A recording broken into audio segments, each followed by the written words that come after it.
Hi, everyone. Welcome. Thanks so much for being here. Thank you for starting off the week in the NSE with us today. We've got a really exciting conversation. Hello, and welcome to the Brooklyn Rail's 1010th New Social Environment. I'm Eleanor, a programs associate here at the Rail, and today I have the huge pleasure and privilege of being your MC for a conversation featuring Elliott Jerome Brown Jr., Jill H. Casid, Sean Fader, Andrea Geyer, Wendy Lotterman, Mev Luna, Cassie Packard, Rachel Stern, Leandra LeSeur, and Ksenia M. Soboleva. And now it's my honor to introduce our guests and hosts. Elliott Jerome Brown Jr. is an artist who uses photography to explore representation through privacy and fiction. An artist, theorist, and historian, Jill H. Casid holds the appointment of Professor of Visual Studies in the Department of Art History and Gender and Women's Studies at the University of Wisconsin-Madison. Sean Fader is currently an assistant professor at NYU's Tisch School of the Arts in the Department of Photography and Imaging.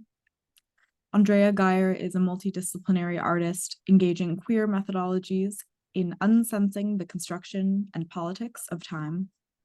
Wendy Lotterman is a postdoctoral researcher in literature at the University of Oslo and an associate editor of Parapraxis, a magazine of psychoanalysis and politics. Mev Luna is assistant professor of contemporary art history and theory at Parsons School of Design. Brooklyn-based art writer Cassie Packard is particularly interested in networks and worlding. Rachel Stern is a New York-based photographer whose work considers the intersections of beauty and power. And our co-hosts today are Leandra LeSeur. Leandra is an artist whose work delves into the celebration of Blackness, queerness, and femininity, and Dr. Ksenia M. Soboleva, a New York-based art historian specializing in queer art and culture. Thank you all so much for gathering here on the NSE today, and I'm so thrilled to pass it over to you, Ksenia, to get started. Thank you so much, Eleanor, and thank you to everyone at the Brooklyn Rail for making this possible. And some of you may know that I do these conversations all the time, but this one I'm actually quite nervous about for the first time in a while. It was a real honor to be the guest critic for the February issue of the Brooklyn Rail, and to have this opportunity to invite friends and people whose work I admire to contribute something on a theme of my choosing. And I didn't have to think about the theme long because, I was asked to be the guest critic for February, and that is Valentine's month. And it's also, I have dated a kind of disturbing amount of Aquariuses, so it's a particular heartbreak month for me as well. And I have been thinking about this idea of queer heartbreak for some time, and how heartbreak is a precondition to living a queer life. And with my beautiful contributor and collaborator Leandra LeSeur, we started a conversation around how can we think about heartbreak not as something that is final, but instead opens up a potentially productive space, and how can we simmer in heartache. And we have been doing events all over New York City. The first one was at Pioneer Works. The second one was in Cherry Grove as part of the Fire Island Artist Residency. And the third one was on Governor's Island as part of the LMCC. And we call them the Heartbreak Club. And I'm sure there's a next one coming up soon. But this was the first time that I had the opportunity to actually write an essay thinking through the idea of queer heartbreak. And I had this on my to-do list for the holidays. And because the semester finished, and I got to catch up on some work. And so I was in the Netherlands. And those of you who know me know that I was born in Russia, and my mother and I moved to the Netherlands when I was 8 years old.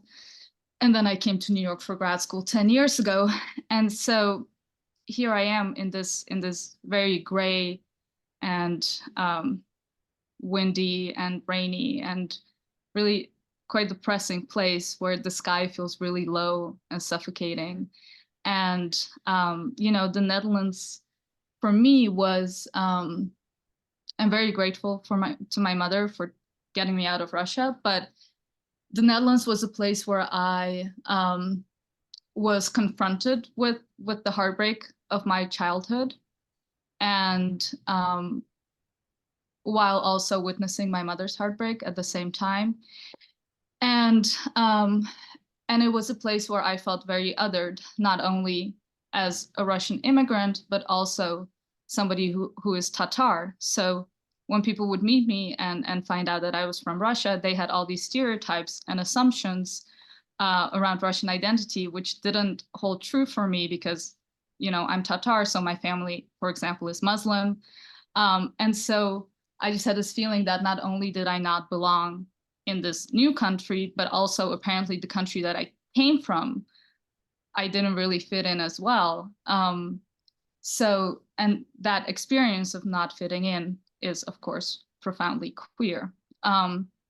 And so I'm in the Netherlands, I'm writing this, and not even consciously or in a very calculated way, it just became about Palestine, because I realized that all these things that I had been thinking through were coming together.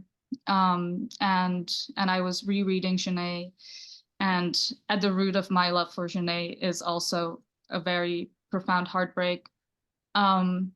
And yeah, all that to say is that the people that I invited, this is Barth's text, A Lover's Discourse, is something that I turn to all the time, that I would turn to during my dissertation, that I turned to during heartbreak. And I know that Leandra and I share this. And it's by my bedside table. And I was rereading it again. And there's one line where he's talking about the other's body and scrutinizing the loved body.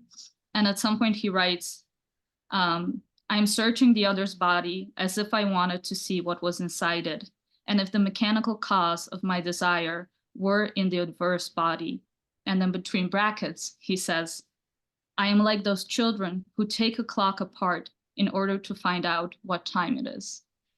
And that sentence so resonated with me, because I think that the people that I invited to contribute to this, we all share that we're not looking at the clock to see what time it is. We're actually taking the clock apart. So I want to stop talking, because I've had the pleasure and honor of working with everyone's writing and images as the editor. And so I've been in conversation with you all, but you haven't been in conversation with each other. So I mainly want this to be a space for you to be in conversation with each other. But just to say that I am so extremely grateful to all of you. And I think that, the contributions to this critics page really, really show that queer heartbreak extends far beyond the sort of heteronormative understanding of what heartbreak is. And I encourage everyone to read the whole critics page. And I'm sure we can reference certain parts throughout the conversation. And I just also want to give a big thank you to Timmy Straw and Gala Mukamolova and Fierce Pussy, who are not joining us today, but who contributed to the critics page. So with that, I will stop and I will pass it on to Leandra. Thank you, my friend. It's hard to follow you. You always speak in a way that just resonates, and I'm just like, you just always take the words out of my mouth. And also, I will say that Lover's Discourse is also by my bedside. So we share a lot. So thank you for bringing that to the table and into this conversation and dialogue. I am so grateful to have been a part of this issue, and to have been, basically in dialogue, indirectly, I guess, with everyone's words. When Ksenia and I started talking about this idea of heartbreak, it was at a bar, Mr. Fong's, and we had our first meeting, and we were talking about the heartbreak we were currently going through. And on the mirror right behind the bar, there was a quote that said, "I do not miss you," which we were like obviously laughing at, but also there was a bit of pain in how we were, how that quote actually resonated with what we both were dealing with at that time. And I won't speak too long, but the one thing I wanted to say or just kind of bring up in this conversation is what I have adored about this kind of continuous dialogue that Ksenia and I have been in has been, I think, with both of our works. Myself, I'm a visual artist, but also tend to writing as this kind of starting point for anything I'm considering or thinking about. And in being a witness to Ksenia's writing, there is all of these modes of care that go into how we articulate despair, grief, but then also how we speak about hope within the complexities of all of that. And I think when we think about heartbreak, and also when we think about like understanding queer identity, that has to be present in everything. There has to be this kind of both end, I will say, in order for us to continue on, to persist. And I'm not saying that to talk about resilience or strength in any type of way, but just to talk about like, how do we exist in community with one another, and how do we continue to shed light to the things that become too much even for language, but become something that we can share just in commonality, just in seeing one another, sharing space with one another, cultivating that space for one another, and the beauty of that. And it's been really special to continuously cultivate space, whether through language, through visual, through music and dancing, not just with you, Ksenia, but with so many folks that are friends and I would like to call family that's in this room. So I just want to thank everyone for being here. And with that, we wanted this to kind of be an informal dialogue. There are so many beautiful entries, a part of this critics page that I think are just in dialogue with one another, even though we didn't meet beforehand before we submitted all of these works and these writings. And I just wanted to kind of open it up to kind of speak on some of those things or themes that I think are coming up. One that I wanted to start off talking about was this idea of, well, I'll say this idea of kind of place and the ways in which we navigate a space, a physical space, the histories of that space, but also the ways in which we are understanding its kind of present notions and the ways in which that space you know, becomes something different based on the time frame and the time period that we're in navigating that space. So we obviously have here Andrea. I don't know if you wanted to go first. I'm going to put you on the spot to talk a little bit, and then anyone can chime in. Thank you. Thank you both for this, the Brooklyn Rail, and you both for this invitation, and Ksenia for the invitation, both of you for this conversation and mapping out the community that we're part of. And it's funny because I was preparing for it and kind of sitting with everybody's contribution. I was thinking about the way in which place and space situates us and also makes us unstable in interesting ways, like in questions of belonging, questions of association, of being reflected in a space or not, being feeling whole with place or not.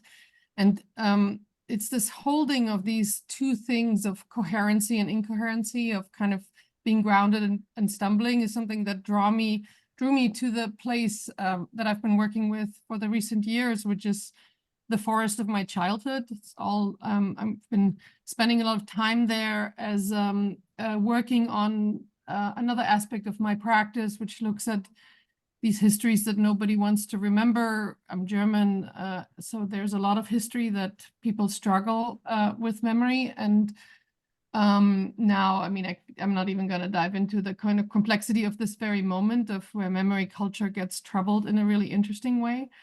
But I was basically walking around kind of looking at the German forest, at its ideological history and the connection of the German forest in relationship to the way nature was situated in the nation-making and colonizing project of what we call now America. And while I was doing that, I was like stumbling through the woods, you know, off paths, through soft moss, uneven ground, scratching myself, you know, like finding my foot in deep mud, and remembering my childhood of spending a lot of time in these places because we're not allowed to be in the house while the weather was good, which it was often in southern Germany. So I spent a lot of time there, and it was where I had my first queer encounters. I always, like, for myself, I realized like the forest was I was who I was in the forest before I was it anywhere else. And I think it's this place of precarity, and a precarity that also is generous and creates a certain homeness, or home, which I associate a place that can hold me, a place that can support me, a place that doesn't judge me, a place where I have space, I can expand. And I think it's exactly the precarity of the forest itself that I found interesting as a place to be, and a place to think about now, and in this work and the work I'm preparing for a show at Leslie Lohman in the fall is very much about this question of how do we like what are the kind of possibilities of organizing ourselves emotionally, socially, politically, from this place of stumble or precarity, of a continuous reorganization that I don't perceive as a problem, but a kind of a foundation for being, and a foundation for queer being. Maybe that's a kind of starting point, and I feel I can bounce it to so many of the other contributors. I was thinking a lot, Sean, about your this mapping of the thing that cannot be mapped, or Elliott, kind of this these finding these sites that are there, visible and invisible, and visible only to some.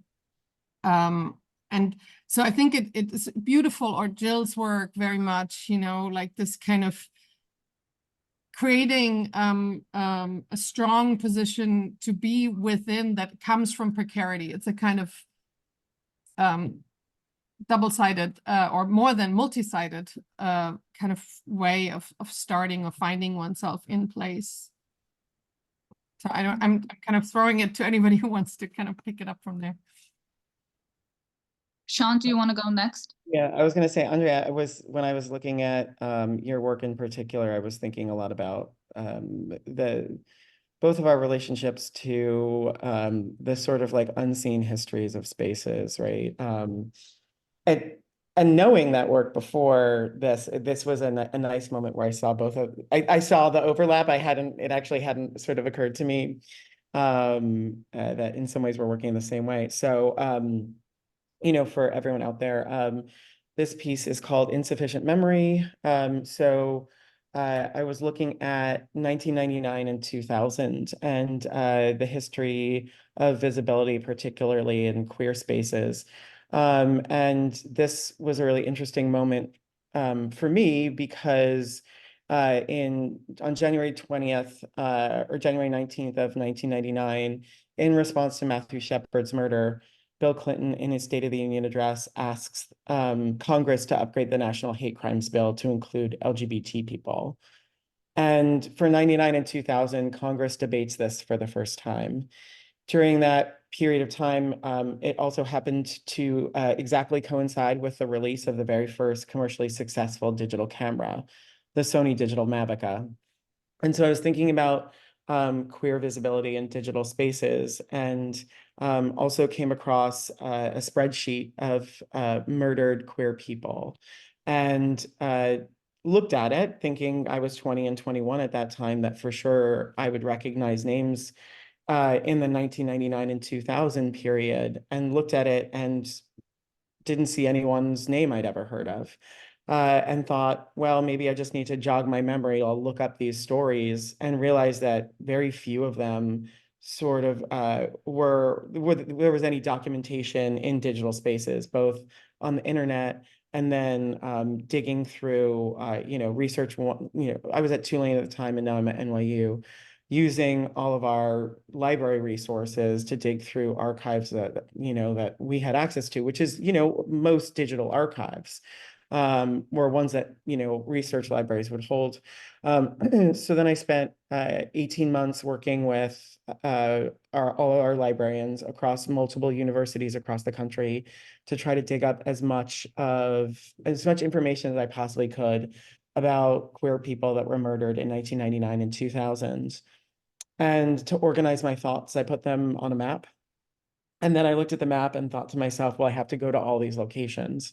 And so I drove across the country 25,000 miles to 38 states to photograph all the locations where queer people were murdered in 99 and 2000 while Congress debated. And I shot them all with the Sony Digital Mavica, the very first digital camera. So the images are super low resolution, and insufficient memory functions as an online, it's an online interactive piece. So it's embedded in Google Earth. And so you can travel around Google Earth and take a look at all the locations I photographed and read everything that I was able to dig up about these stories and histories.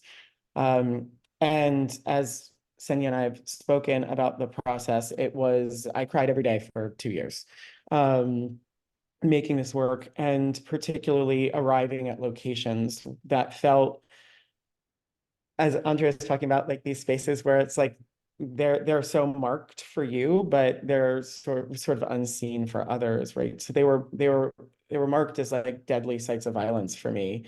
And I also had this deep fear that my body in those physical spaces was under threat, because I saw them as spaces that were deadly. And I saw those people's stories, and I cried and had a panic attack at every location that I was at. And that's what I wrote the Rail piece about. That experience has also driven me to figure out how to actually mark these locations. So I'm actually working, I worked with Mass Design, who created the Memorial for Peace and Justice in Alabama, and Hank Willis Thomas's Embrace in the Boston Common. And so we are working to mark every one of these locations with these small bricks, referring to Stonewall, the sort of whole idea of who threw the first brick at Stonewall. Also thinking about the Stumblestones in Germany. Andrea, another shout out to Germany. And so we've developed this symbol, which is a combination of a lambda and a wavelength symbol, to sort of be our way of representing queer joy. Thinking about the history of monuments that are not always welcome in their spaces. And if you know much about the Emmett Till Monument, it gets shot at all the time. So they've had to make it bulletproof. But ours, if you shoot at it, they become more beautiful. So they bleed rainbows. So they're cement, but it's rainbow cement. So on the outside, you'll only see the symbol. And then if you shoot at it or try to destroy it, it will actually bleed rainbows. And each one of them will trigger an AR app. So there's going to be an AR app that'll partner with it. And so all of them will also, there'll be family and friend interviews, testimonials, information about the people embedded in the augmented reality app, and they'll sort of hide in plain sight otherwise. So these are some examples of what we're working on right now. Anyway, lots of place. I feel very aligned with the German conversation there, especially because the Stolpersteisen, I think I said that right, Andrea, you can tell me if I didn't. The Stumblestones are such an inspiration for us. And I'll kick it to Elliott. You want to jump in? Sure. I mean, I'm like really moved by this brick, because I wasn't actually really clear how it would exist. I was like, is it going to be a large brick, like kind of standing in some forested or natural space? I didn't see it at all being kind of like embedded within like a nearby facade, or, buried even. And that kind of has, I don't know, it gives the layers of that come beneath that uppermost one even more resonance as a kind of like peak and almost like into a coffin of sorts. I wonder, I guess I have more of a question, but more than I'm like interested in sharing about me just yet. But I'm curious, like when you are kind of doing this kind of work across the country, I'm thinking about someone like Sean Leonardo, who kind of had that issue when he presented that recess piece in dealing with like a person who had been publicly martyred. And so this person belongs to a family, but they also belong to people beyond the scope of the family. So I'm curious how you've navigated that in this project. Well, to be fair, we haven't yet. We're in prototyping of the object and the AR right now, and building community partnerships. So particularly around the California Legislative LGBTQ Caucus, which is 12 state legislatures that caucus together for queer rights in California, has agreed to partner with us and work in communities across the state to ensure that every location in California gets put down. But that is, and actually, again, shout out to the Stumblestones. There is a like 60-page document on how to actually put a stumblestone down. And so if anybody doesn't know what the stumblestones are, I keep referring to them. They're small, they're not cobblestones, they're I don't remember what Andrea, Germans, what do they call the little stones in the street? But essentially the stones that make up the street. You can replace them with bronze ones that mark locations where Jewish families were taken during World War II and the Holocaust. So, and actually, it's anyone that was taken during the Holocaust. So there are ones that are specifically queer community. There's ones that are specific, they're the Jewish community. So but they have a whole gigantic packet for how to work in community and how to deal with that. So the other thing I will say, Elliott, is that sometimes family members were the ones that killed them. So, I think every single one has to be navigated really specifically. We're working on our first locations, and we're working with the Billy D. Frank LGBTQ Center. There was a trans woman who was leaving work there in I think it's 2000, actually, in January 2000. And she was picked up at the bus stop and murdered by the person who had picked her up. And the Billy DeFrank Center is going to work with us specifically on that location, and they have connections to the family, and they know that the family was very supportive of her. So we're trying to be really careful of that exact thing everywhere we go. We do not plan to do this against the wishes of any family members, as long as the family members weren't the perpetrators. Then I will say, like, you don't get a say in this, but it's really specific around working in community for every single one. So it's going to be slow, very, very slow, but intentionally so, and I think importantly so. And lastly, all of the photographs that you're making to mark these sites are used with that camera from the Mavica? The Sony digital Mavica, yeah. So they're 600 by 800 pixels, which is roughly a third of a megapixel. Right. So when I've done installations of the work, which is I print them really large, they sort of destroy themselves in an attempt to become more visible. So much of it is me thinking about what digital visibility particularly looks like in that moment, where oftentimes digital visibility in 1999 and 2000 puts you in great danger for people in the queer community, whereas digital visibility on, let's say, Instagram right now, right, is loud and proud, and we're here, and it's a whole different conversation. And so I became really interested in this idea of, like, what does it mean to be visible in digital spaces in this early part of this chunk of a gay rights movement, right? Which is looking at sort of Matthew Shepard and how that kicks things off, but also who gets ignored in that story, right? Matthew Shepard kind of, it becomes the focus of all of the media, right? And then in the next 2 years, there's 50 people that I can find that were murdered while Congress debated, whose names don't make it to to any national papers, right? So thinking about who gets included in the story, who doesn't, why, right? Yeah, I feel like I keep, yeah. I want to pass it over to Jill, because Jill, I would say you were my most calculated invitation, where I knew that what you would write would align with some of the things that I have said in my introduction. And I'm realizing that some of the people joining might actually not have read the introduction, but so just to make the connection to Palestine more clear, I do want to read. I realize it might be helpful to read a little bit from the essay. So at the beginning, I write in order. I mean, it's the second paragraph.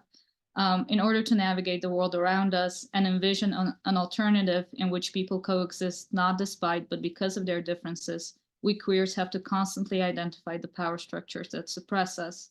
When love becomes politicized, the political realm obtains an inherently romantic quality too, romantic being anything characterized by love. This intertwining of love and politics has of course been brilliantly articulated by bell hooks, who argued for the potential of love as a form of radical resistance and political activism. Queer identity cannot detach itself from politics, and I would suggest that all our political engagements, environmentalism, decolonization, animal rights, anti-ableism, to name a few, are at their core romantic. As the contributors to this Critic's page demonstrate, queer heartbreak expands the definition of romance far beyond the limited understanding of the term. And then a little bit later, I go on to say, queer people around the world are currently mobilizing through heartbreak to demand a permanent ceasefire in Gaza. While this is manifested in different ways, on social media, in the streets, in the classroom, in our artistic output, the queer solidarity with Palestine is undeniable. Queer people are particularly aligned with Palestinian liberation because we know what it's like to have your identity be considered a threat. We know what it's like not to have your existence be formally acknowledged, or to have the dominant image that exists of you be created by someone who is not you. We know what it's like to be denied the kind of political power that is actually reflected by the systems in power. So just to set that up, Jill, do you want to say a few words about your beautiful, beautiful essay that is written as a letter? Well, I wanted to say how, again, incredibly honored I am to be in this company. And I got a text message from you, Ksenia, just was it New Year's Eve? I think it might even have been. I think it was New Year's Eve. And would you write a love letter for Gaza? And someone asks you to do that, and especially when it comes from you, Ksenia, you just drop everything and you say, yes, okay, you need this in I think it was a week. And I at least, I mean, you asked me, I'm assuming because I've been oh, I knew you had with something. Palestine Yes. since I was 5 years old, and was told that I needed to put the Jewish tzedakah money, to plant a tree in Israel. And I said, no, but not until there's a free Palestine. And then I've retold that story and people said, how in the world did you do that? And of course, the question is, where did I learn that from? And,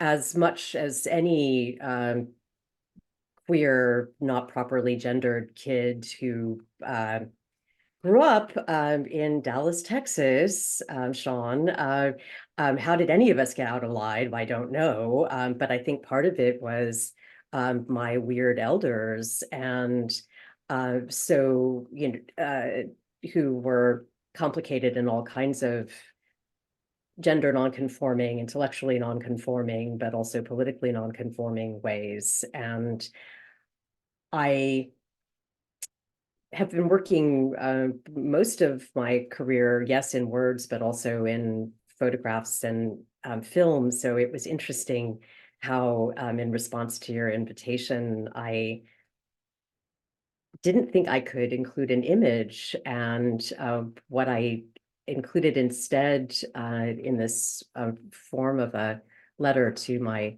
great-grandmother, who I was named after. So the Helene, the H in all of my publications is from her, though hers took the form of Lina, Lina, and I learned on the basis of a strange envelope I found in my great aunt, her daughter's papers, an envelope marked in loopy handwriting, letters, throw out, and in another direction, letters throw away, and yet there the envelope was.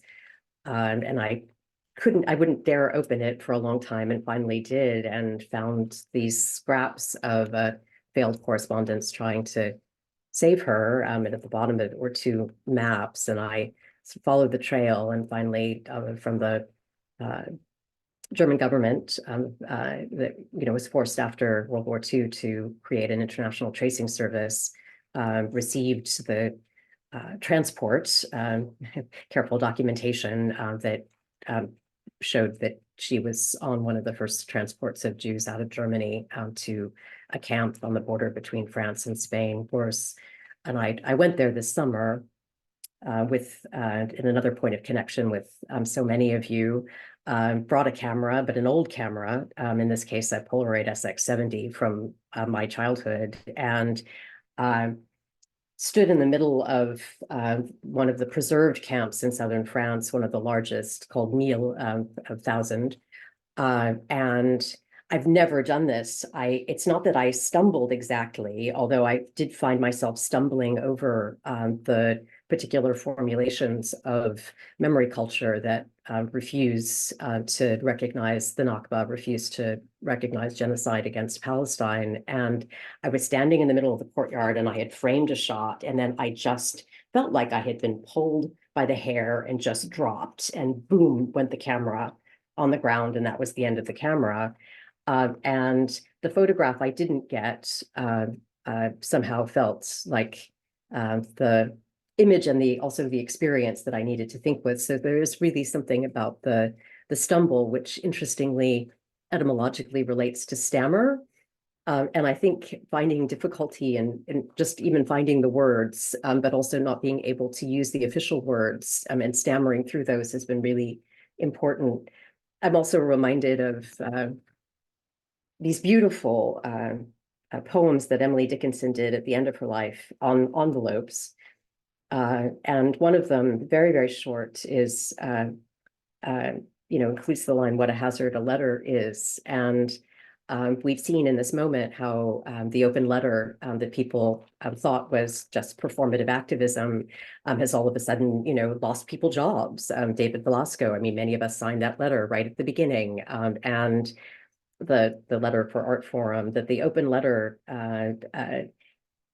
we think of maybe too also as a very particular political form, and yet we're in a moment in which also I think this tags to what it means to be living in a moment in which we live so much of our lives on social media, but also are maybe not always aware of how much of censorship we're under, how limited our freedom of speech or freedom of expression is. And I'm also reminded of the quite brilliant line by Aruna D'Souza from the essays put together by the Virla Studies in the Dark, Studies into the Dark, the Perils and Possibilities of Free Speech, that for those of us challenged in our being, the idea that we would have freedom of speech or expression is already fundamentally destabilized, that to freely express one also has to be, and that's not something that we can assume, many of us, for multiply intersecting reasons.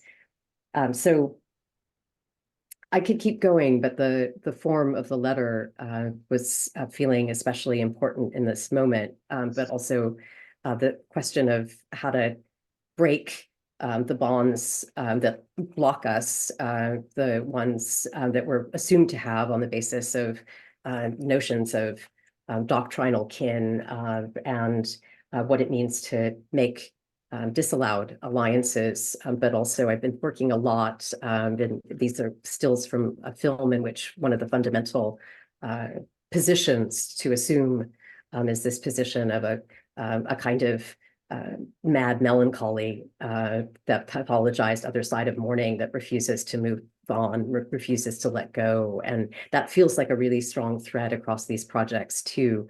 So many of them using photography in ways that destabilize the register of the documentary, but also at the same time as a way to create a tie with the ungrieved, and even what's considered ungrievable also feels like a really, really important thread. And so I don't know if I've set things up. Leandra, I know that I was really struck by your insistence on not being able to look into the sky, and yet that photograph that, you know, doesn't give us the sky, but your hand. And I also was struck so much as well by Rachel, your insistence that we not think that we are so different from the Minnickian terms of the 19th century. And Elliott, I've been thinking so much about your framing in terms of eulogy and the use of a particular kind of, not exactly blur, but a refusal of a kind of ability to go into a scene. And then, of course, Andrea, your threads in the screen prints were also feeling a really important way of insisting on a kind of touch of what might otherwise refuse that touch. All seemed like various ways to, not melancholy isn't necessarily sad, but melancholy is a refusal of moving on, leaving our childhood, leaving various aspects of our past. So thank you for that so much. So many threads. Maybe we can go to Rachel. And Rachel is also somebody who explores romance and heartbreak throughout her practice. And here is a photograph of Beckett, who was actually the subject of Cassie Packard's essay, because this is Cassie's dog. And I want to talk about that as well.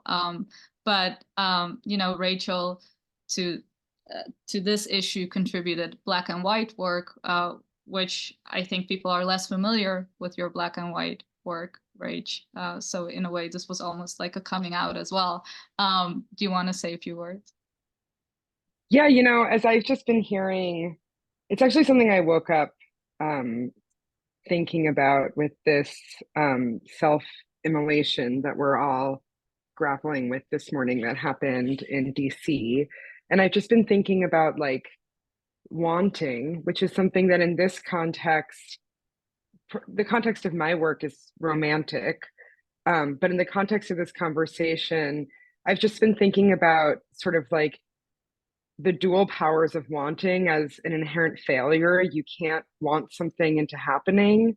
And also as an inherent superpower, like wanting more is the thing out of everything, is the thing that allows me to make my work, and the thing that I admire in artists that I love. And I think it is really like my definition of queer heartbreak is to always be in the position of wanting. And I never want to want less. I hope to want more always. But you know, in these photographs that you're looking at now, this is, you know, my more formal work from my studio that was part of this show that you curated over the last summer, Ksenia, which was really a show about unbridled desire, as it was sort of like exploding the text from Oscar Wilde's play Salome and layering it on top of the people who populate my life. I think maybe the next image is you and your ex-wife.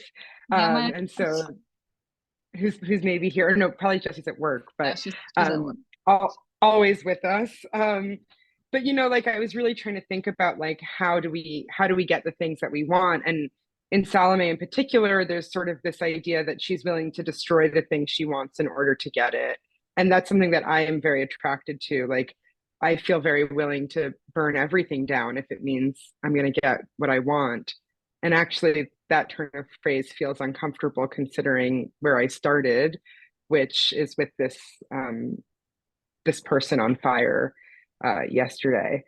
But the black and white pictures that we printed in the rail are, I Can you think, go to sort of those, like Eleanor? Yes. they're in the spread, I think.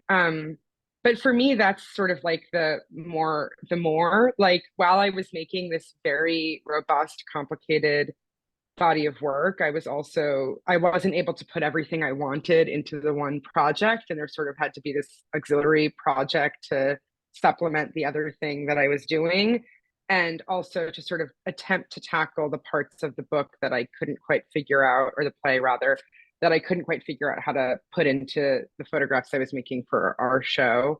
And I was particularly interested in this poetic refrain that Wilde rests on, which is comparing things to like blackness and whiteness.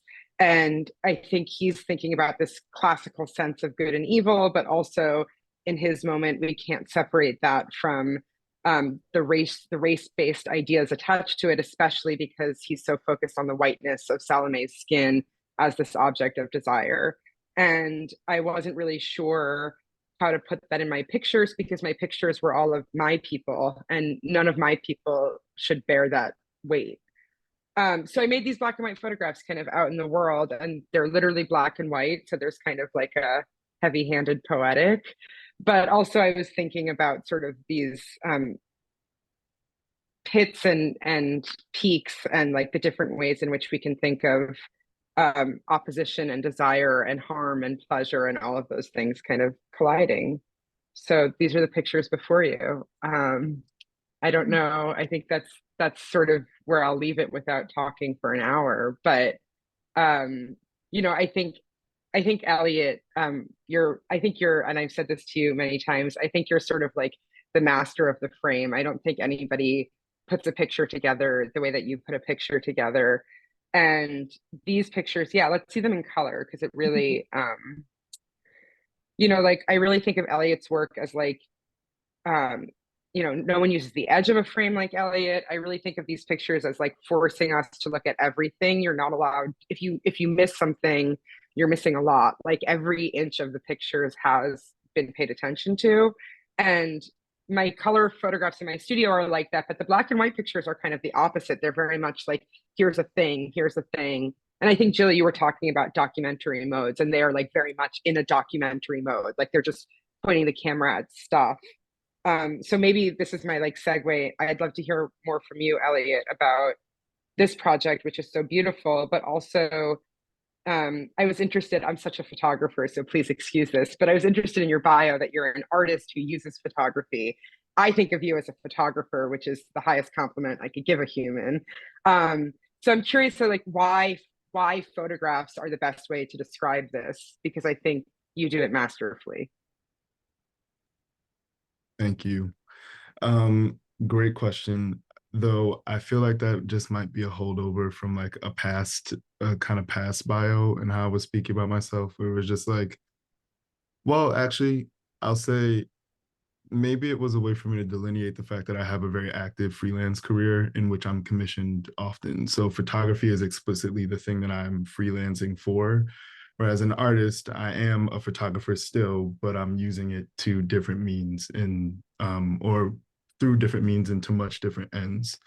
So yeah, I think that is probably the better answer to that question. But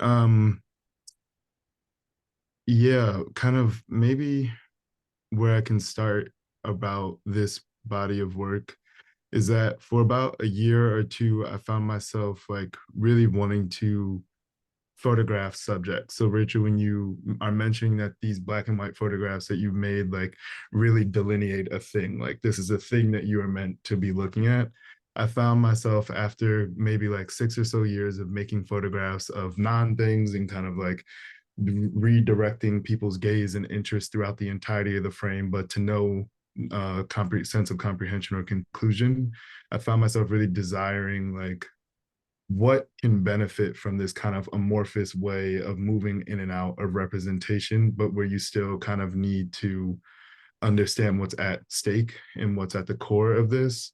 And I guess maybe backing up even further, I kind of developed this way of seeing in kind of looking at other Black and queer people. I had a really active self-portrait practice while I was an undergrad, and decided that I no longer wanted to take pictures of myself, mostly because I was a pretty poor actor.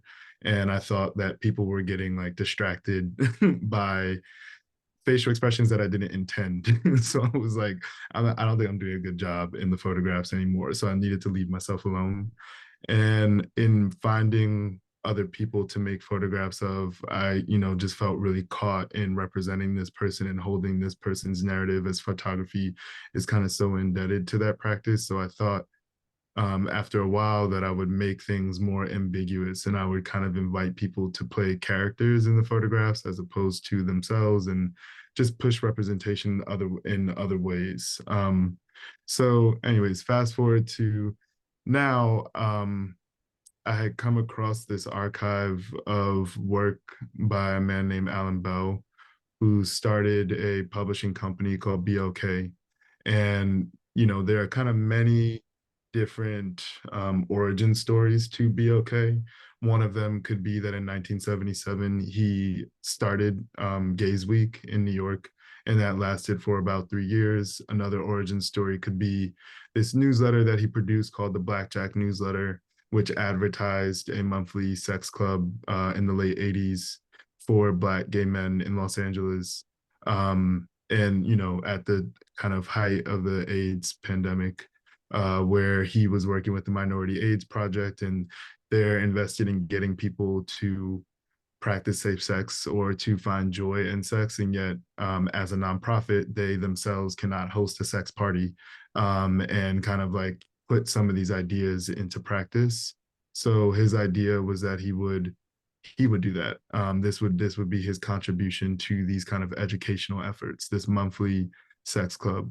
And then, this newsletter became so big. Like he's such a he's just such like a publishing nerd. Like he just loves like sharing information through paper.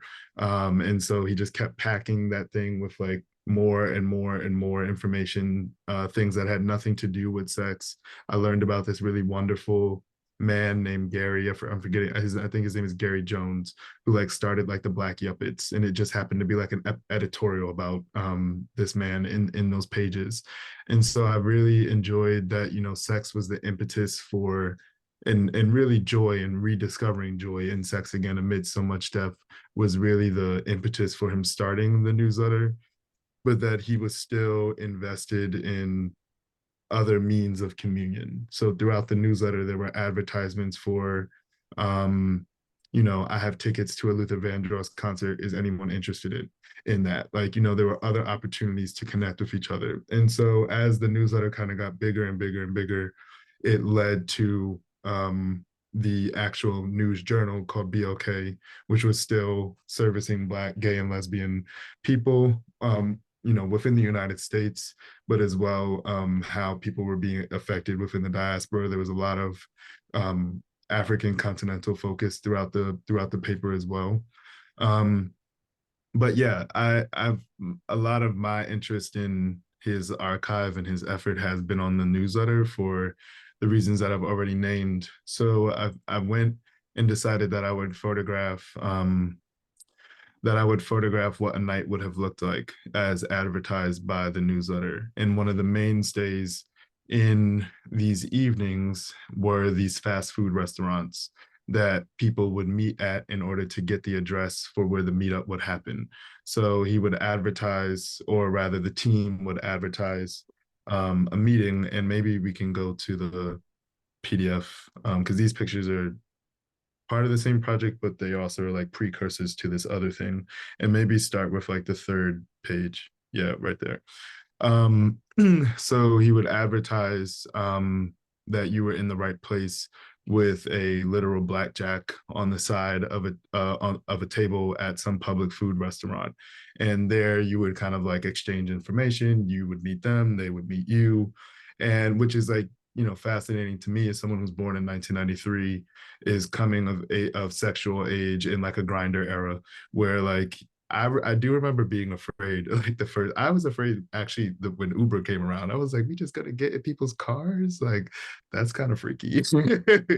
So totally, I was also afraid of like, you know, being on these sex dating apps and going over people's houses that I didn't know.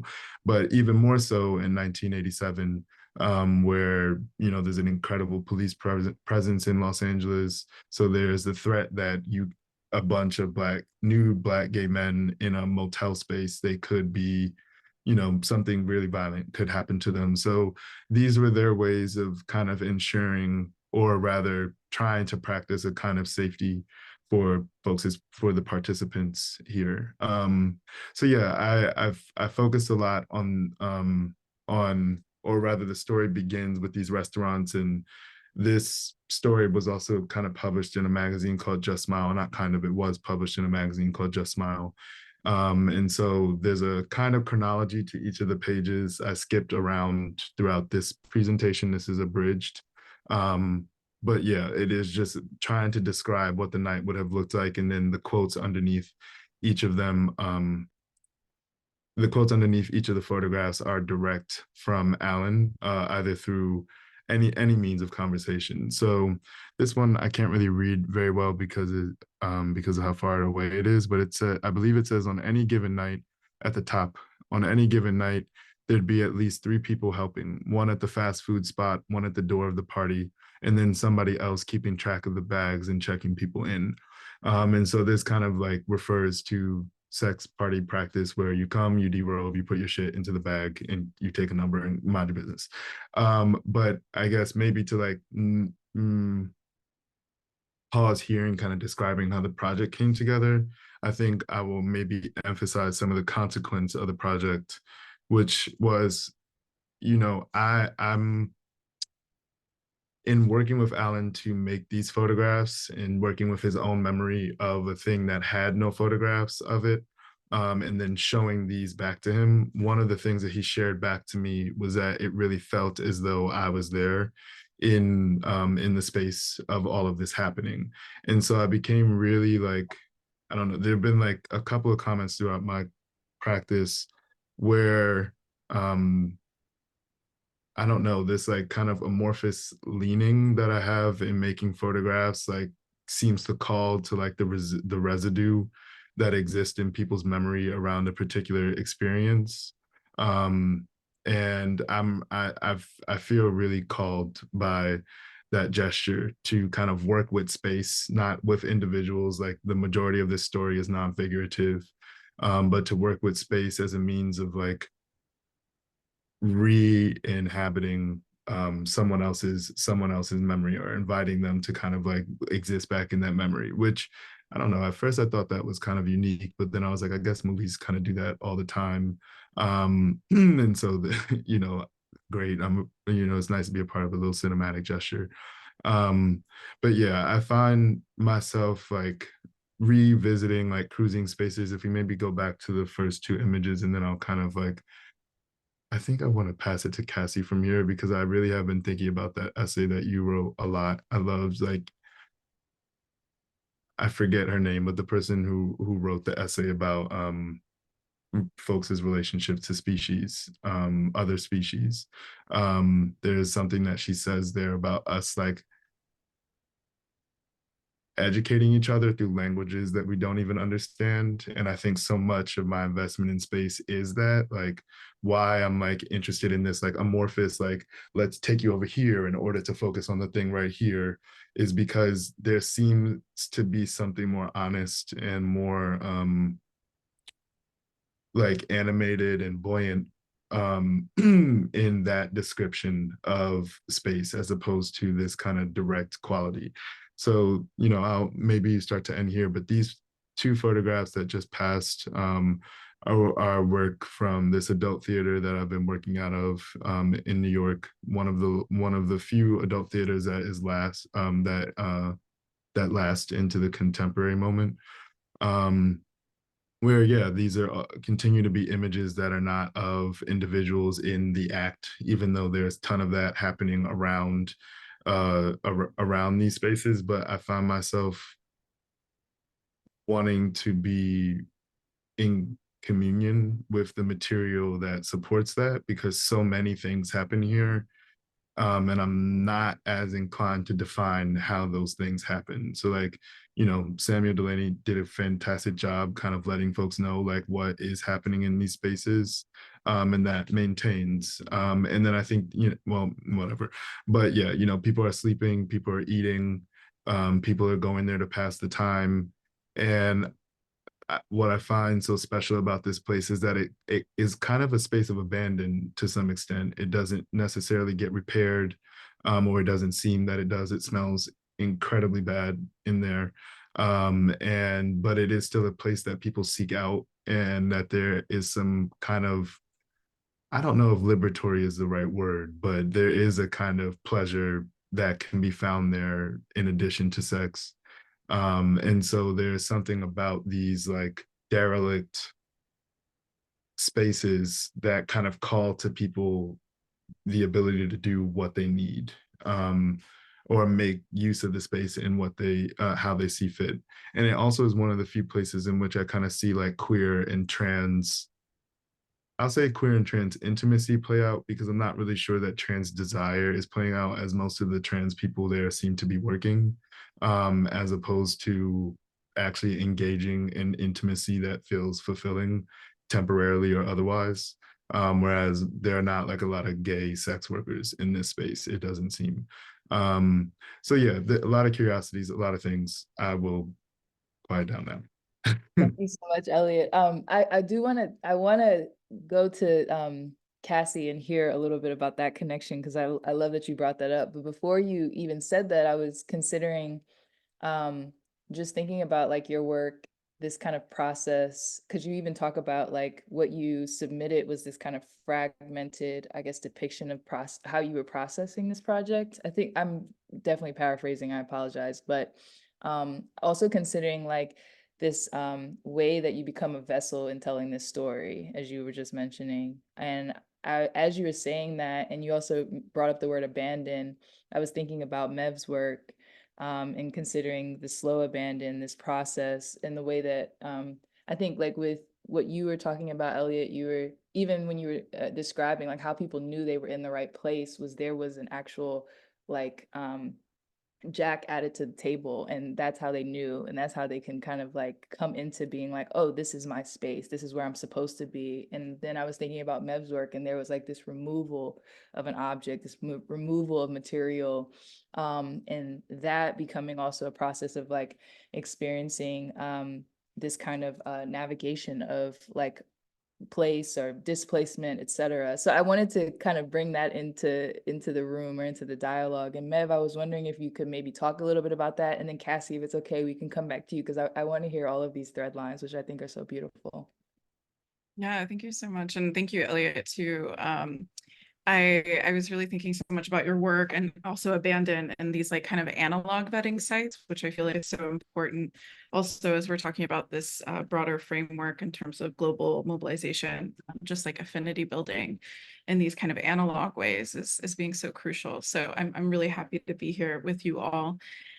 Slow abandon, I mean, I really was thinking about the kind of heartaches that we inherit and also perpetuate in ourselves. So mine was really about the personal, interpersonal, and slow abandon is actually about so much about disorganized attachment, right? So disorganized attachment stemming from having a traumatic childhood, having maybe complex trauma, having either a very present or absent parent, or having one parent or none. And I always think about disorganized attachment as the attachment style for the intersectional. So that there's this relationship between disorganized and intersectionality, because especially as queer people and queer people with intersectional identities,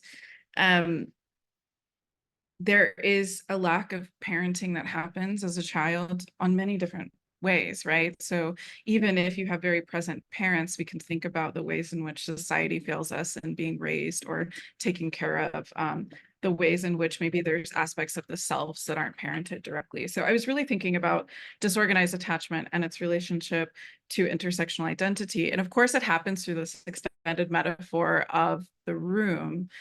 And I think this was such a great piece. I'm a visual artist and researcher and filmmaker, but I've been talking to Ksenia about wanting to write more. And so this was such a beautiful invitation to get some of these ways, I think, very visually. And so I wanted to write this extended metaphor.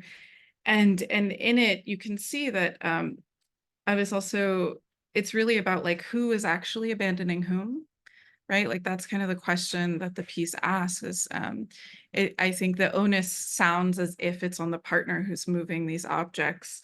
But really I was thinking about agency and also what I feel compelled to try to fill in. And in a way I wrote these, I mean, they're not characters really, they're like various aspects of the self. So this shadow self and the self. And for me, it's just really about like, what do we choose and what are we willing to live with and what are we not willing to live with? And so a couple of people wrote me like, this was so devastating. And actually, I have to say it felt really liberatory to write because for me, at the end, it's this refusal to engage this dynamic any longer. And we can think about that in a relationship, but we can also think about that like echoing all the way out to how we kind of started this conversation is like, what are the dynamics that we're refusing or refuting to participate in? Yeah, and it was also nice to see there's like a bunch of different room metaphors that ended up happening in this in this series that it was really unexpected. But yes, thank you for letting me share more about that. Thank you so much, Mev. Yes, and it was such a pleasure working with you on this and experiencing your writing for the first time after being familiar with your visual practice. So a real treat. Let's move to Cassie and Beckett. Thanks, Ksenia. I'm really happy to be here and to be in this group. And Elliott, I thought you made such a great point bringing that quote from Donna Haraway in about how we're communicating in ways we don't understand yet, because that's something that's happening with this conversation of queer heartbreak. I mean, we're trying to find language around this emergent thing we're theorizing or trying to kind of come together around. And there was also kind of these, I was thinking about that in relation to the pieces, and there are these moments where there's discussion about the failure of language, like in Leandra's piece, Fierce Pussy's piece, kind of like language might not be capacious enough to hold this thing. And I think that's really interesting as well as kind of a connective point. And I'm glad everyone could meet Beckett via photo here. Rachel Stern did a photo shoot for us at some point, so that's what you're seeing on screen.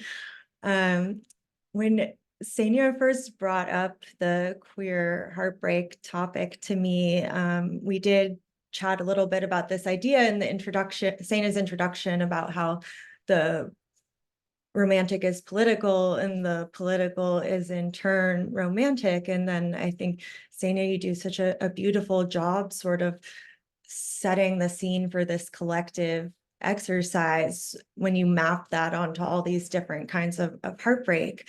And I also loved, of course, that you brought in bell hooks, because bell hooks is so important in theorizing love and talking about sort of linking love to political aspirations, and how using love as a political lens helps you see systems of domination that are intertwined, and avoid this sort of myopia where you're like, oh, I'm just concerned about the system of domination that affects me directly, and I'm going to uphold this other system of domination. So I started to think about what heartbreak has been to me, and I started thinking about it as this phenomenon that orients me towards something that's outside of me, where it's this really intimate connection with something in the outside world. And it's also a kind of reorientation, because you try to figure out a way to exist within the break or to change what the external conditions that led to the break. And in the contributions from people, we kind of have queer heartbreak as this thing that's linked to identity. I mean, I think with next Benedict, for example, like all this heartbreak that's linked with the legislative and literal violence against trans and queer and non-binary youth, but then also heartbreak as something that happens outside of dominant heteronormative structures, and that implicitly being queer. And I kind of lean toward that second definition in my piece, though I do think they're quite imbricated. And I wanted to think about bonds and subjects that don't fall under this heterosexual family unit and its components, and how those relationships that can't be mapped onto that are often societally dismissed as inferior or unimportant. And Ksenia was like, why don't you write about your dog and being a vegetarian? And at first I really hesitated because I know that our relationships with dogs are really fraught. And also there's this whole problem with the hierarchy of animals, like mammals with cute faces being more important than other kinds of animals, and that being really problematic and not like a way of thinking that I support. But also Beckett is one of the loves of my life. And I think anticipatory grief for his death is a real heartbreak to me. And also our relationship profoundly changed me in that I did become vegetarian once I got to know this consciousness that was so different from my own. And so I wrote a bit in my piece, which was a new piece I wrote for this, about kind of how our relationships with animals exist outside of these heteronormative structures, and the delineation between human and animal being a myth, and then just refusing this trivialization of my relationship with him and sort of my eventual grief of his death. And I was thinking about climate grief as well, and kind of all these associated layers of losses that are tied up with that, human and non-human, animal and environmental losses, which like sort of leads us back to Andrea's early point about place, and maybe there's kind of a full circle moment there. And I was so affected by like the range of these pieces that you brought together, and also sort of trying to pull out these through lines around like reclaiming your heartbreak and putting your heartbreak towards your politics, and things that I think are really important. And I'm really glad that we had the space to talk about them together. Thank you so much, Cassie. And I just want to point out that, when you and I first met, I remember you told me that you got Beckett, you became a vegetarian, and you started dating women in the same week. Is this correct? Yeah, I think it was a moment of like living my politics. Exactly. Thank you. I mean, I think that everyone has more questions for each other. I certainly do. I think we've maybe touched upon 5% of everything that is here. One thing that I was thinking about also when Rachel was speaking is, Barth in Lovers Fragments, Lovers Discourse, says that the fulfilled lover doesn't create. So we have to remain unfulfilled in order to make our best work. And I said that at dinner with a happy couple recently, and they were not having it, but I guess to each their own. Lei, do you have anything But there's more heartbreak, right? I mean, so even if you're in a relationship, what's so important are all the relationships, right, that we've brought into this universe. So I just also wanted to thank you for including the Fierce Pussy obituary for Brody. That also felt like a really important way of showing, in multiple ways, the ways that our communities both are constituted around mourning, and are also broken and cut short around lives that should have been longer. Yeah, and I mean the nobody in the critics page actually ended up writing about their ex or any, everybody. It was such a I didn't know what everybody's piece was going to be ahead of time. I mean, I had more of a feeling about some, but it was really nice to see that exactly this point that queer heartbreak goes beyond like traditional romance was really well made through everyone's contributions. Yeah. Ksenia, would you mind if I made some comments about the Oh yes. Oh my other gosh, people's Wendy, pieces? And yeah, no, it makes sense. I mean, I wrote a poem and there's not so much to say about it, and there are no images that I submitted. But in hearing people talk about their work, I realized that there is more of a connection than I had originally understood, which is that I didn't know that photography would be so central to the contributions, and I don't work with photography even kind of obliquely, but in this contribution, I was thinking about an image and I sort of wrote an elegy for a photograph that in its overdetermination was super powerful, flooded the internet, and then suddenly disappeared. And that's the image of the breach of the Israeli fence around Gaza that circulated really widely on the moment of October 7th, and then I really haven't seen used to any sort of celebratory end after it became so absorbed by the Hamas attack and kind of was apparently sort of embargoed. And I was thinking about our inability to relate to an image that is so overdetermined and that holds maybe some kind of contradiction, some kind of complicity that's messy, that you know can't be mobilized to one end or another exactly, but also the way in which there has been a desire for images to appear and attach to the situation in various ways, whether it's images of the ongoing devastation in Gaza or images of direct actions that are taking place elsewhere. And so one of the things I was thinking about when I wrote the poem was Benjamin's thesis on the philosophy of history, which he wrote as he was escaping pursuit by the Nazis, and I think was still writing when he took his life in the Spanish Pyrenees. And he wrote it about Paul Klee's Angelus Novus, and developed this concept of the angel who's sort of like facing the past and is looking at this accumulation of disaster, but is being pushed into the future. And I was and so kind of in line with him writing about an image, I wanted to write also toward or about an image, although a very different kind.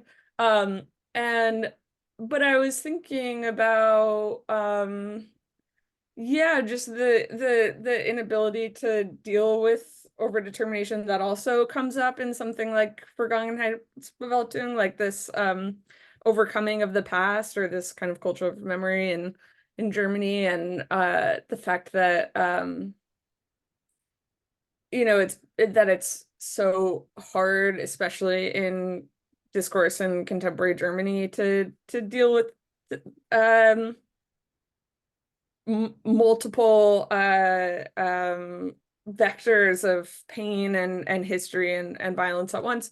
And I was also thinking about this other image that I saw circulate a lot, which was there was a direct action on I don't know actually what the day was, but it was the day of the Macy's Day Parade, and the language around it was genocide then, genocide now. So genocide then, you know, in settler colonialism, genocide now in Gaza, and the banner was unfolded in front of this this mute purple fuzzy triangle that's a character in the McDonald's universe, and its name is Grimace, and it doesn't really say anything. It just kind of grunts and says duh. And I was thinking about that, this sort of like amorphous, ungendered purple fuzz triangle that just says duh, and then to have genocide then, genocide now. And a friend of mine tweeted New Angel of History just dropped, and so I was thinking about this need for images of what the Angel of History is in this moment, And there's I don't know if there's a thesis I have exactly, but I really enjoyed hearing everyone talk about their relationship to figuration and photography and images and the frame. And it's not the universe in which I spend most of my time thinking, but I was in this piece. And so it's kind of a nice surprise to find that resonance. Yeah, I think that's what I had to say around, and I guess in terms of heartbreak, I think there is something heartbreaking about the loss of certain kinds of discursive or visual or representational possibilities because of their perceived contamination or overdetermination by some other element that somehow we can't that we can't hold those things at once is you know, obviously a problem to overcome and a source of pain and heartbreak. But I did originally, I think, submit something to Ksenia that was about an ex, and I'm glad that I rescinded that, or I took that piece back and replaced it with something new.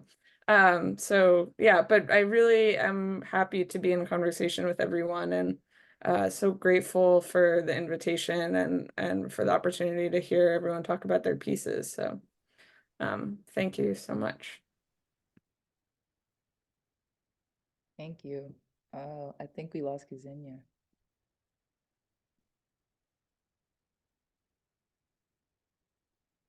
All right, she's back. Thank you, Wendy. I'm not sure. I think we're getting short on time. So we may have to end it here.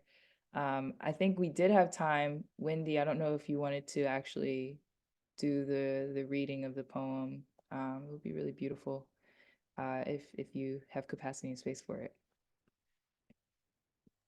Yes, definitely. We definitely have time for the reading. We also have one question from the audience, if maybe we could do that and then turn to reading next. Thank you all so much for this absolutely incredible conversation. It's just been such a joy. Ksenia, since you're back, I'll let you jump in. Hi, oh my God, it's the ghost of my exes that turned off my Wi-Fi. I'm back. Hi, sorry. Awesome. Glad you're back. We have one question from the audience that maybe we could do, and then we'll have some time for a reading, for the readings from Wendy and Leandra.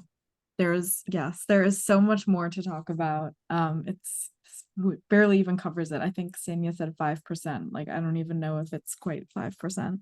But for now, I will read a question on behalf of Michelle Handelman. Michelle is wondering, where did the design come from? The design for the text come from? It's compelling to think about the design in relation to the message of each piece. And anyone can jump in on that. Well, I just wanted to quickly say that I didn't say to configure what a hazard a letter is, dear Lena, piece with a, I mean, essentially to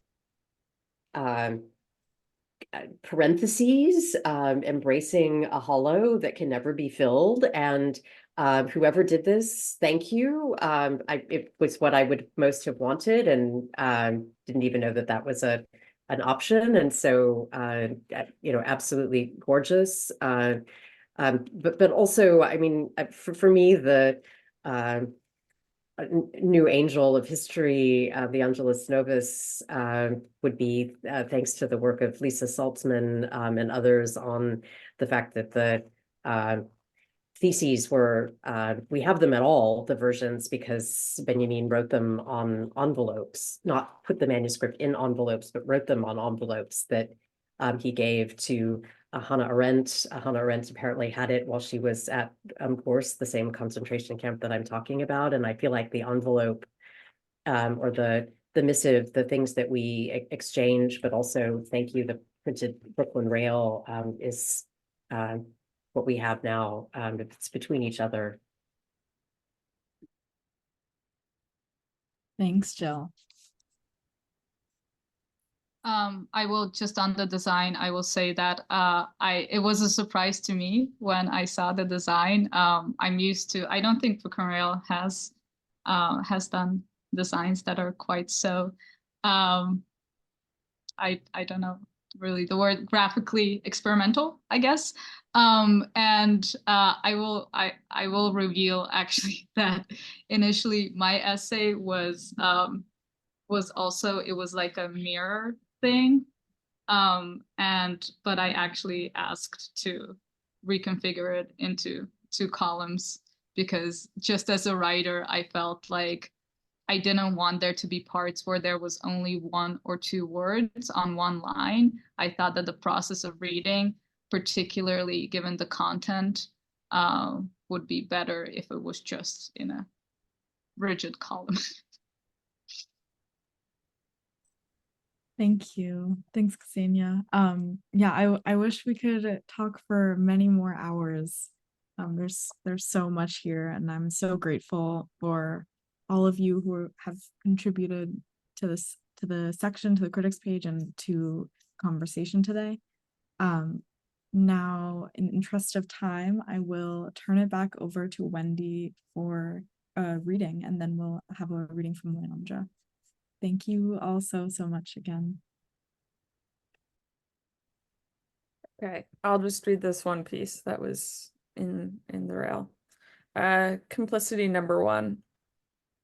Something broke for good. An end, too soon to use pictures as proof. The fence still pending in daydreams and tunnels, its meaning arrested. Intense in this instance, the flash just dysfunctioned so badly. Analogies can't carry the future. Oh, angel, these 2 pains found access to language, though not raised the same. The plot held unevenly hostage, the stakes too weak to raise life between crisis and sky. The ground reaches out for a figure or form.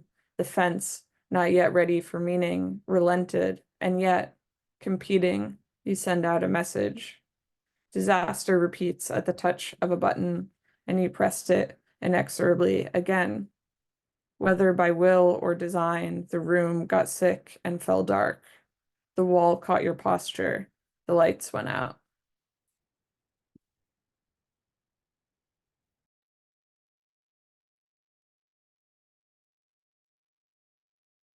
Thank you, Wendy. I will read a short poem, which is weird for me. I usually write in a very long, epic form that just continues on and on and on. And the piece in the rail is actually a fragment of some of these kind of epic poems that I've been writing. This one is titled Regatta Blue. Regatta blue, like a flower in blue. I've been in love, been a love, and been someone loved, and I have shattered in every one of those spaces. I've seen stagnant skies and moving waters. The erotic has become a commonplace. Being held felt at times alien, and in the same breath, too much weight. Too much weight, like suppressing an energy I can't quite grasp. I want to get from under. I tell myself I want to be free. I want regatta blues in your atmosphere because I know I love you. I love you. I love you as much as I adore the clouds forming indescribable shapes in the sky, but time and time again, I tried and I tried and I tried to describe them to you. I tried to describe that regatta blue. Thank you. No, please go ahead. I don't know how to end this. This has been really wonderful. I know, I actually really don't want this to end. I kind of feel like we're just getting started. And I feel like I missed some stuff. And Wendy, I don't know if you mentioned this while I was gone, but is the Complicity going to be a series of poems? I think so. Yeah. I at least gave myself that impression by putting the number 1 there. So hopefully I'll write more. Yeah. Thank you so much. Thank you all so much. I'm kind of speechless. Yeah. Thank you for making this happen, Ksenia. Yeah, this has been incredible. I'm speechless as well. There's so much here to keep thinking about, but I'm just so grateful we were able to hear from you all and that we have your amazing writing and images and art to keep going through and ruminating on. Everybody, please read the Critics page in the February issue. It's online, it's in print, it's incredible, as we all know. I really can't express my gratitude enough. So this huge thanks to Elliott, Jill, Sean, Andrea, Wendy, Mev, Cassie, Rachel, Leandra, and Ksenia for the NSE. And then we've got more contributors to the page who weren't able to join us for the NSE today. Thank you as well to the Terra Foundation for American Art for sponsoring the NSE and for supporting our archive, which you can explore on the Rails YouTube channel and where this conversation will be posted shortly. The Rail has been free and independent for 23 years, and a donation supports our writers, production staff, and operations. Support our work in a link that's in the chat. And join us tomorrow at 1 p.m. Eastern for a conversation on the occasion of Wari Navarosa, The Other Shore at Silver Lens, featuring Navarosa and CJ Salapare. Thanks everyone for tuning in and joining us today. It's been so special. And you can now all turn on your microphones and say hello and goodbye. Thank you all so much again. Thank you very much. Thank you so much. Thanks, everyone. Thank you, Thank you all so Ksenia. much. Thank you. Thank you for the Amazing. conversation. Thanks, Sean. Wendy. Thanks, Ksenia. Thank you. See you. Take it, Jill. Thank you, Ksenia. Thank you all. See. Thank you. Thank you, guys. Rachel. Thank you. Thank you, Sean. Bye. Thank you. Thank you so much, Elliott. Thank you, Jill. Everybody. Thank you. Amazing. Thank you so much. Thank you, Ksenia. And do read Keep the up the good Critics work. page. Read the Brilliant. Critic page. Amazing. All online. It's gorgeous. So beautiful. Much love So and grateful. support. Thank you guys. Indeed. Thank you all so Much, much. everyone. Bye.